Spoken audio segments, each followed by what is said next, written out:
Olá, senhoras e senhores, estamos começando neste momento mais uma edição do nosso PJ Regional da Tarde, a edição de feriado, nesta sexta-feira, dia 30 de março de 2018. Vamos agora aos destaques de hoje. Consumo de pescado no período da Semana Santa tem alta de pelo menos 50%. E por falar em alta, o preço do tomate, de acordo com o Diese, também aumentou. Vamos ter duas entrevistas na edição de hoje, uma com o Dr. Renato, defensor público, falando sobre um tema muito importante para você. E ainda o professor historiador José Nilton Guimarães, falando a respeito do golpe militar de 1964. É o que você vai ver agora, já pode aumentar o volume da TV e falar para a vizinhança que já começou.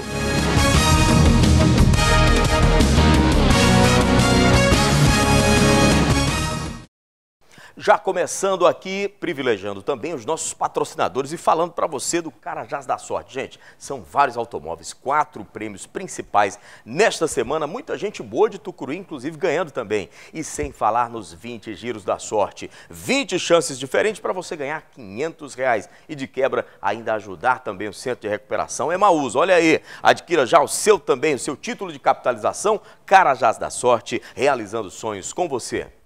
Vamos chamar a Rosa Macedo com as imagens do Pedro Júnior, falando sobre a expectativa dos comerciantes em aumentar as vendas de pescado neste período da Semana Santa em pelo menos 50%. Dona Amélia não abre mão de consumir peixe na Semana Santa, mesmo se pesar no bolso. R$15. Tá barato, caro? Eu não acho barato, eu não acho caro, eu acho barato. E aí, vai dar para comer bem o peixe aí na Semana Santa? Jeito, porque não tem outra coisa para comer, né? Não pode comer carne, tem que comer o peixe.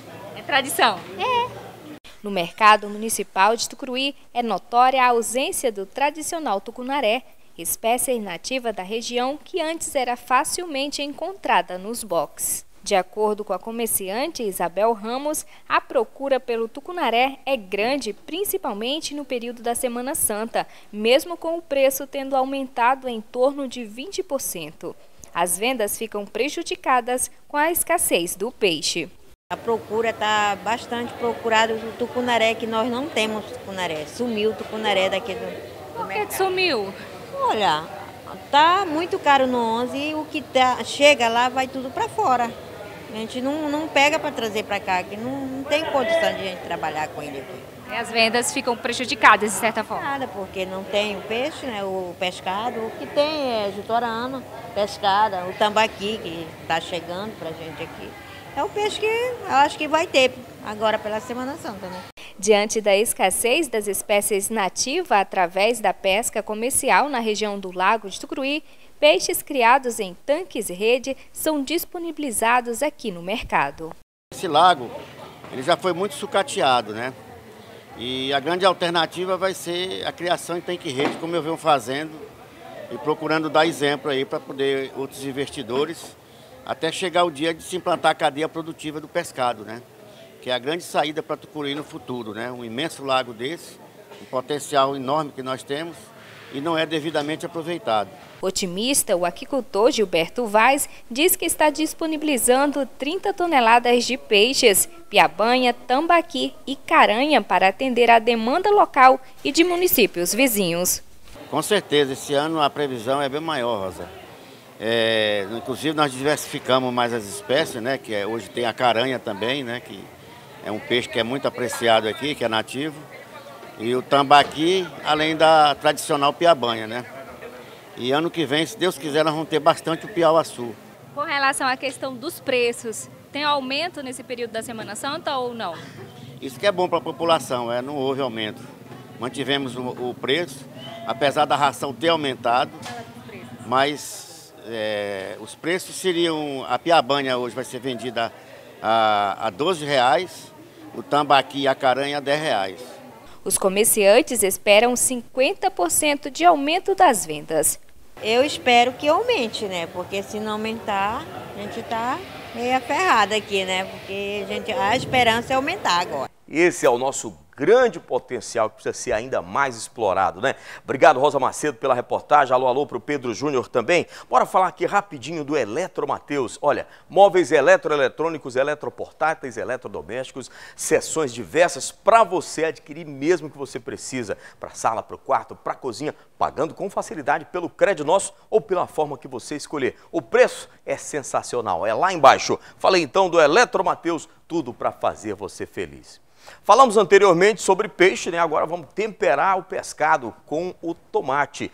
Detalhe aqui, o DIEESE, que é o Departamento Intersindical de Estudos Socioeconômicos, né? Socioestatísticos, melhor dizendo, vai nos afirmar agora que o tomate sofreu um aumento de preços. A população de Altamira foi ouvida lá pelo SBT do município e a gente vai saber agora qual a opinião do povo sobre isso. Ele é vermelho quando maduro, tem seu destaque em feiras e supermercados. Está presente em muitas receitas e tem gente que não deixa de levar para casa. O seu João é vaqueiro e reclama do preço. Rapaz, não tá barato não. Não tá barato não, olha. Sem ele ninguém vive, né? É importante na alimentação da gente. Nem legume, nem verdura, o tomate é uma fruta. Ele é dono de propriedades nutricionais poderosas e é indispensável na alimentação do brasileiro. Mas o preço está salgado e aqui em Altamira, quem quiser levar o produto à mesa vai ter que desembolsar um pouquinho a mais. De acordo com uma pesquisa realizada pelo DIEESE em fevereiro, aqui no estado do Pará, o preço do tomate apresentou alta e na capital está saindo por R$ 5,90 em média. Aqui em Altamira, o preço do quilo varia entre R$ 4,00 e R$ 6,59. A Eliane diz que não pode faltar na casa dela. Não pode faltar lá em casa, adoro tomate. É uma das coisas assim, que eu mais gosto de verdura lá em casa, tomate, alface, tem que ter na minha saladinha. Aqui na feira tem pessoas que estão vendendo de R$ 4 a R$ 5,00 o quilo, né? Mas tá bom o preço, não tá caro não. O tomate consumido no Pará vem da Bahia, já que a mudança do clima aqui no estado refletiu na alta do preço do produto. Em relação ao mesmo período do ano passado, houve um reajuste de 3,37%. O Arlindo é feirante e diz que tem pagado caro na compra do tomate e negocia sempre com o cliente para não ter prejuízo. A gente está pegando da Bahia, aí vem até o preço assim, às vezes vem meio salgado, né? E varia também. Mesmo às vezes assim tá no alto preço, a gente procura não aumentar tanto. Às vezes a gente ganha coisa de 10 centavos, 50 centavos, porque somente para conservar a clientela, para não perder a clientela, né? Porque se também colocar alto demais também, ninguém vai comprar, tu vai perder teu dinheiro, não vai dar em lugar nenhum. O seu Rocha é aposentado e tem 88 anos. Ele diz que para chegar com saúde nessa idade, não se pode abrir mão dos alimentos nutritivos, orgânicos e de preferência saudáveis. As pessoas não sabem que a fonte da nossa saúde é a verdura, é a fruta, todo dia, é mais da minha idade. 88 anos com saúde, o que ajuda é a fruta, é a verdura. O que é bom nunca é caro. É caro aquelas coisas que você usa e joga fora. Nem completa, mas tudo que é de comida boa, como é o tomate e outras verduras, não é caro. Beleza, obrigado a toda a equipe do SBT Altamira, sempre com a gente aí também. Chega junto agora que eu vou falar para você cuidar do seu sorriso, para você cuidar melhor da sua saúde bucal. É Clínica Dentista do Povo, a melhor equipe de profissionais, equipamentos de última geração, o diagnóstico preciso e rápido, eficiente para você. Autos da Caixa Econômica Federal, na Lauro Sodré, esquina com 7 de setembro. Dentista do Povo, o Brasil inteiro trata aqui. Olha, depois do intervalo nós já vamos falar sobre golpe militar de 1964.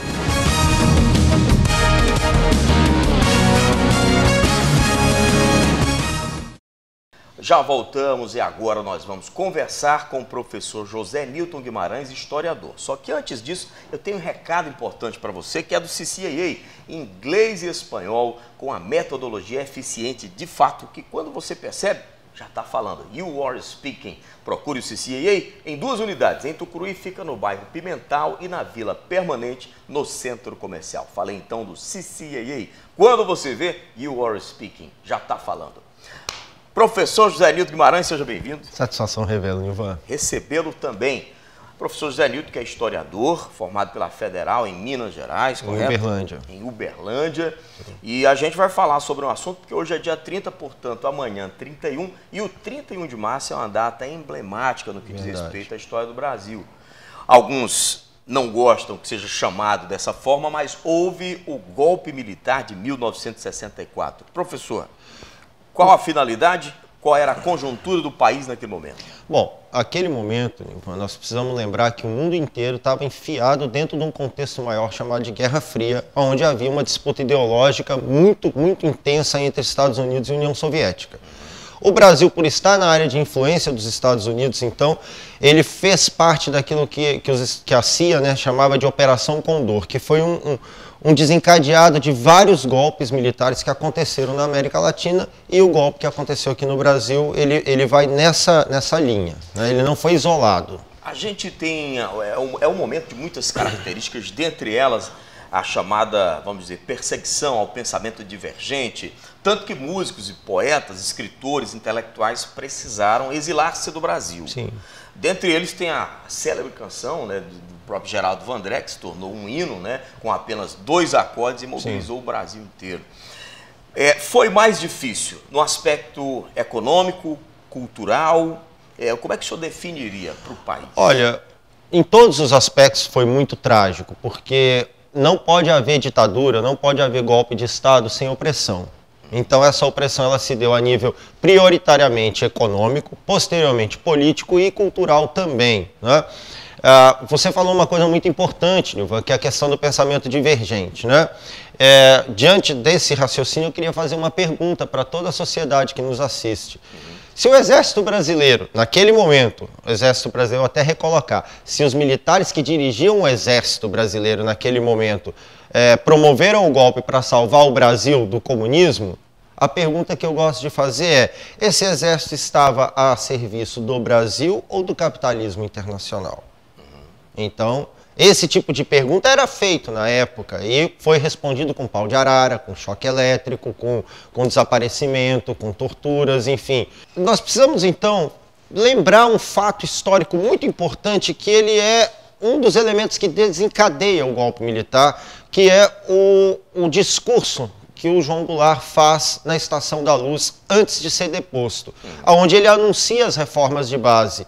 E por que isso despertou o golpe militar e quais eram as propostas dessa reforma de base, Nilva? Olha que coisa interessante. Foi dado um golpe militar em 64 para evitar reforma agrária, para evitar a reforma urbana, para evitar a proibição da remessa das multinacionais dos seus lucros para as suas sedes. Então, dinheiro ganho no Brasil tinha que ser investido no Brasil, né? E também para evitar que se fizesse a distribuição dos lucros das empresas com os operários no final do ano. Observa que, quando nós nos debruçamos sobre os motivos que levaram ao golpe, é o interesse antipopular. É isso que eu ia perguntar para o senhor. Não seria esta uma interpretação, uma visão? Porque há uma outra, inclusive, e claro que muito da cultura popular também, e que foi apregoado ao longo dos anos. Não vamos muito longe. A usina hidrelétrica de Tucuruí, a própria abertura da Transamazônica, a BR-422, aliás, a BR-230, ao longo de todo o seu trajeto, que teria a finalidade de unir o Brasil do projeto Grande Carajás. O que o outro lado argumenta, professor Newton, é que foi neste momento, no período militar, do governo militar, em que houve o desenvolvimento econômico do país. A gente sabe que foi de um endividamento muito forte também. E aí? Bom, pois é, né? O interesse do golpe era alinhar definitivamente o Brasil com o interesse norte-americano, com o interesse econômico norte-americano. Esses financiamentos vieram, sobretudo, do Banco Interamericano de Desenvolvimento, o BID, não é verdade? As fontes de financiamento vieram prioritariamente dos Estados Unidos. A gente precisa lembrar, Nilva, que o elemento que desencadeia todos os golpes militares, veja bem, o golpe militar no Brasil é 64. Sim. O elemento que desencadeia todos os golpes militares na América Latina é 59 em Cuba, quando um país pobre, pequeno, a 150 quilômetros dos Estados Unidos, fez uma revolução de caráter socialista. E aí os Estados Unidos ficaram muito preocupados e passaram a preventivamente prevenir o interesse deles a fazer esse processo de golpe militar. A força-tarefa contra possíveis manifestações comunistas. Exato. Agora, observa, de lá para cá, o que nós fizemos? Nós construímos usinas hidrelétricas, é verdade, uma outra obra, é verdade. Agora, nós também construímos o país vice-campeão mundial em concentração de renda. Só para saber, o campeão mundial de concentração de renda é o Haiti. Nós só perdemos para o Haiti. O Brasil é o lugar do mundo onde o rico é rico para valer e o pobre não tem nem dente na boca. Muito bem. Ok. Bom, a gente vai encerrar, professor, só para fazer uma leitura, e o tempo é pouco, claro, mas eu sei que você consegue. Como é que ficamos hoje, 54 anos depois, portanto, do chamado golpe militar? Como é que está o Brasil hoje? Polarizado? Bom, golpe de novo, né? Ora, nós estamos debaixo de um outro regime, de um outro momento de golpe. E quando eu falo que é golpe, uns e outros não gostam de acreditar, mas eu queria lembrar. Em 64, o golpe que aconteceu no Brasil, ele veio na esteira de outros golpes. Nós já tivemos, em 2009, golpe em Honduras, nós tivemos em 2011, golpe no Paraguai, nós tivemos em 2016, golpe no Brasil. Passando pela Argentina também em 2015. E só para lembrar, em todas essas oportunidades, a embaixadora norte-americana, que estava na sede da embaixada em Tegucigalpa, em Assunção e agora no Brasil, a cidadã treinada pela CIA chamada Liliana Ayaldi. A gente chega a pensar então que possa ter uma conspiração internacional encabeçada pelos Estados Unidos. Mas aí... É geopolítica que chama. É geopolítica. É tema para outro assunto. É geopolítica. É tema para outro encontro. Verdade. Olha, já eu me despeço do professor José Nilton, mas antes eu quero falar para você sobre as drogarias Ultra Popular. Quando quiser fundir a cabeça com esses assuntos aí, vai lá na drogaria Ultra Popular, compra o seu medicamento ou mesmo artigos de perfumaria e muito mais, com preço mais barato do Brasil mesmo. Lauro Sodré 587A, ali bem no centro da cidade. Professor, muito obrigado pela sua vinda. Satisfação, Revelo. Vamos voltar de outras vezes com ele também, tá? Será? No próximo bloco, doutor Renato Mendes Carneiro Teixeira, para falar sobre direitos do cidadão.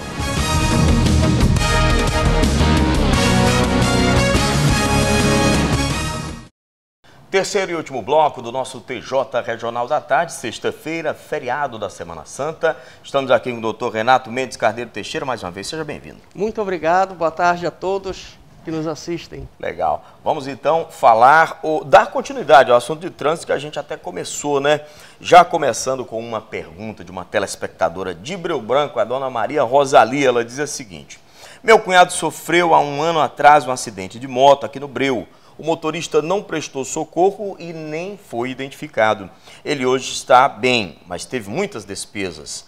É possível ele receber algum valor de seguro, doutor?